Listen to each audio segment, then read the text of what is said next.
नमस्कार भाई दोस्तों। Math 10 the first term of an AP is equal to 5। प्रथम पद 5 છે। The last term is 45। N is equal to 45 એનો sum 400। Find the number of terms. તો પદોની સંખ્યા નંબર ઓફ ટર્મ્સ આપણે મેળવવાની છે। આમાં Sn is equal to n by 2 2a plus n minus 1 into d सूत्र काम नहीं लागे, कारण के आमा डिफरन्सनो कोई उल्लेख ज नथी।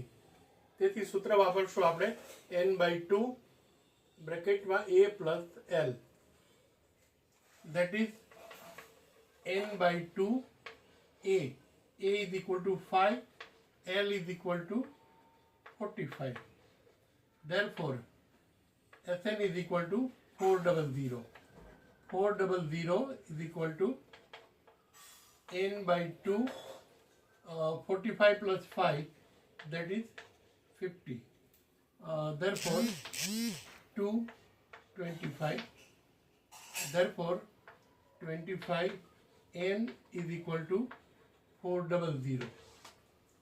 Therefore 25 n is equal to 400 by 25 by 25. 25 25 ગયા એ બધું n અને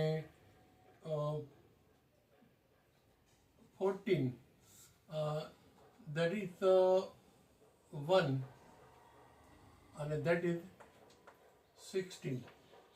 Therefore n is equal to 16. જો ગમ્યું હોય તો લાઈક કરવાનું ચૂકશો નહીં ભૈયા. Thank you.